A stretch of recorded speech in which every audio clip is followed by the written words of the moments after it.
ഇതിനധികം സഹോദരങ്ങളെ, ഭാര്യയെ ചതിച്ചും വഞ്ചിച്ചും നാട് വിട്ടുപോകുന്നൊരു മനുഷ്യൻ, ഈ പാലക്കാട് ജില്ലയിൽ ഒരു മനുഷ്യനുണ്ട്. അദ്ദേഹം ഒരു അധ്യാപകനാണ്.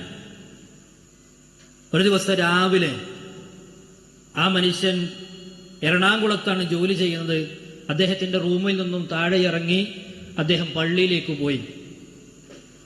അദ്ദേഹം പള്ളിയിൽ പോയി വീണ്ടും റൂമിലേക്ക് തന്നെ തിരിച്ചു വന്ന് ആ മനുഷ്യൻ വീണ്ടും റൂമിൽ നിന്ന് പുറത്തിറങ്ങി. ആലുവ റെയിൽവേ സ്റ്റേഷനിൽ നിന്ന് ആ മനുഷ്യൻ ട്രെയിനും കയറി. പിന്നെ ഒരു അഡ്രസ് ഇല്ല. 10 മാസം കഴിഞ്ഞു, ഒരു അഡ്രസ്സും ഇല്ല. എങ്ങോട്ട് പോയി എന്നറിയില്ല. ഒരു കുഴപ്പമില്ല. എന്താ പ്രശ്നം ആർക്കും അറിയില്ല. ആ മനുഷ്യൻ സേലത്തേക്കോ ചെന്നൈയിലേക്കോ ടിക്കറ്റ് എടുത്ത് അതിന്റെ മുന്നത്തെ സ്റ്റേഷനിൽ ഇറങ്ങി. പിന്നെ ന്യൂസുകൾ പറയണത് ആ സേലം സ്റ്റേഷനിൽ നിന്ന് ഇറങ്ങിയിട്ട് പിന്നെ മാഞ്ഞുപോയി. ഇതുവരെ മരിച്ചോ ജീവിച്ചിരിക്കുന്നോ എന്ന് യാതൊരു തെളിവില്ല, അഡ്രസ്സില്ല. കുടുംബത്തിൽ നിന്ന് ഒളിച്ചു പോകുന്ന ആളുകൾ, സമൂഹത്തിൽ നിന്ന് വിട്ടുനിൽക്കുന്ന ആളുകൾ. സഹോദരങ്ങൾ, ഇത് അല്ലാഹു സുബ്ഹാനഹു വ തആല നമുക്ക് നൽകിയ വലിയൊരു അമാനത്താണ്. നമ്മൾ ഇന്ന് ചോദിക്കുക, നമ്മൾ കഷ്ടപ്പെട്ട് വിയർപ്പൊഴുക്കി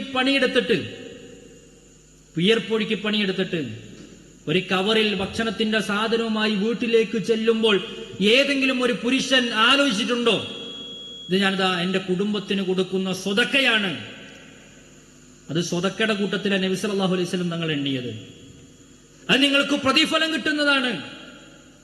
നമ്മളെന്താ പറയാ, വലിയ ചെലവാണ്, വലിയ ഭാരമാണ്. നമ്മളതെല്ലാം കൃത്യമായി, പ്രിയപ്പെട്ടവരെ, കണക്ക് നോക്കാതെ ചെലവഴിക്കുന്നുണ്ട്. നമ്മളെ ഷോപ്പിൽ, നമ്മുടെ ഓഫീസിൽ ഒരു സാധനം വാങ്ങുമ്പോൾ അതിന്റെ കണക്ക് നമ്മൾ എഴുതി വെക്കും, നോക്കി വെക്കും, അല്ലെ? എന്നാൽ കണക്കില്ലാതൊരു പുരുഷൻ ചെലവഴിക്കുന്നത് എന്തിന് എന്ന് ചോദിച്ചാൽ അത് സ്വന്തം കുടുംബത്തിനാണ്. ഭാര്യയ്ക്ക് വേണ്ടി ചെലവഴിച്ചപ്പോൾ നമ്മൾ കണക്ക് നോക്കിയിട്ടില്ല.